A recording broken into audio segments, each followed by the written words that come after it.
This is our water quality lab by Greene and Lamountain. For the location, our pond is an area with some human interaction around it. Our area is in the middle of college student housing where a lot of people fish and may have runoff from rain. Surrounding our pond is grass and some plants around the perimeter.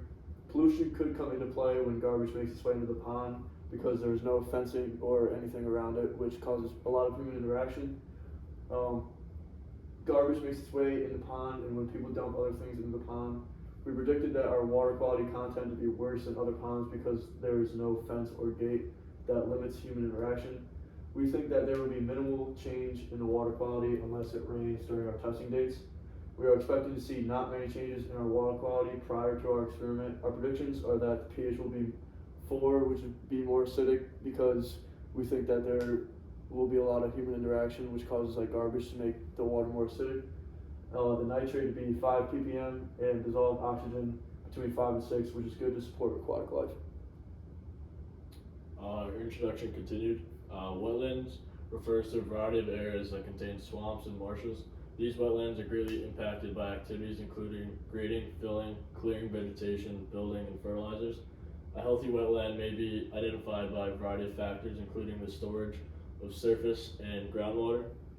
A more typical pH range for wetlands, which includes habitats for fish and other species, is between 6 and 8.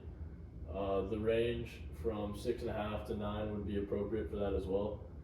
When the pH of the water is between 4 and 6.5, it is considered to be more acidic and might irritate and stress fish. Anything outside of that pH is likely to be inhospitable to animals and is a key sign of the state of the particular wetland.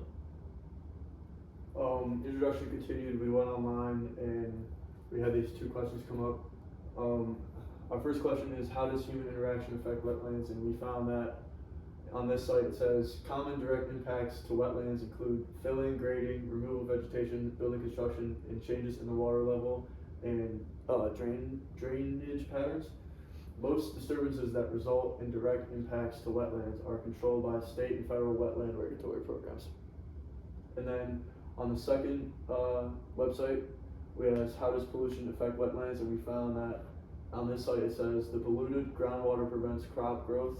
The crops that do grow are less nutritious and unsafe for consumption, resulting in food shortages and the inability to export healthy crops for economic gain. And we found these on these sites right here, and we'll add them in the bibliography too. The materials we used was a vial for measuring amounts of dissolved oxygen, measuring spoons, 2 types of thermometers, 6 nitrate tablets, 6 pH wide range test tabs, 12 dissolved oxygen tablets, and a shot glass for measuring pH and nitrate content. So for the methods, to check the water's temperature, we first filled our Tupperware container with water from the pond and took it inside.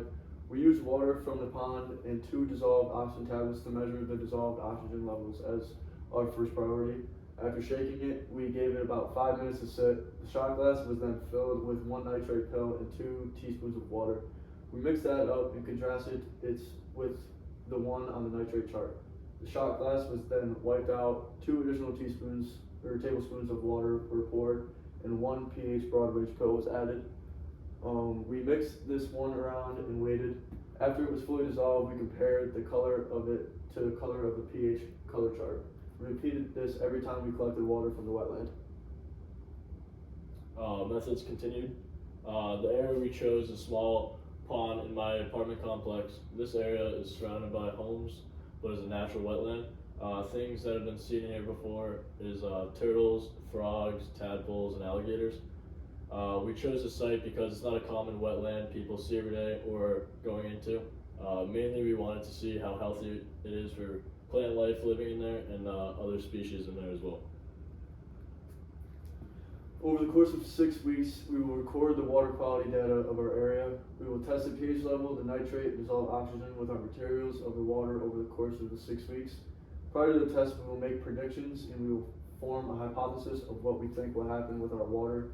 On February 3rd, we took our first samples and put the water we gathered into the vials.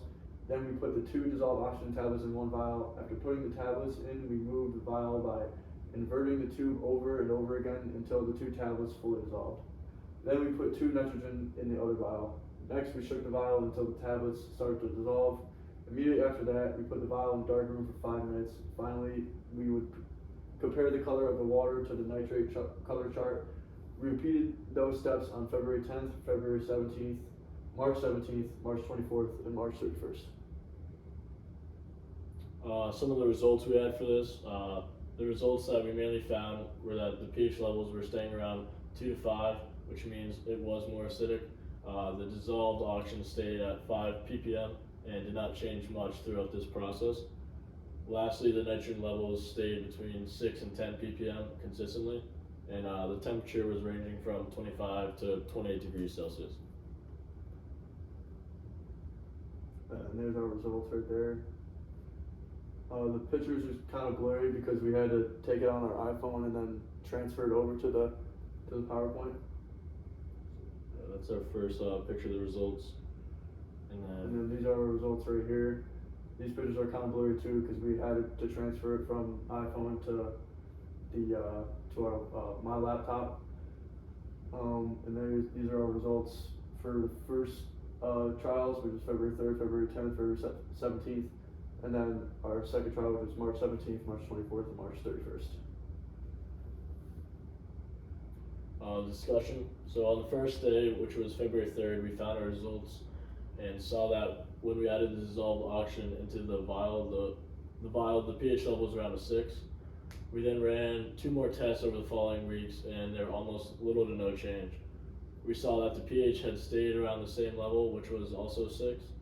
This showed us that our pond maintains a pretty consistent pH level throughout these days.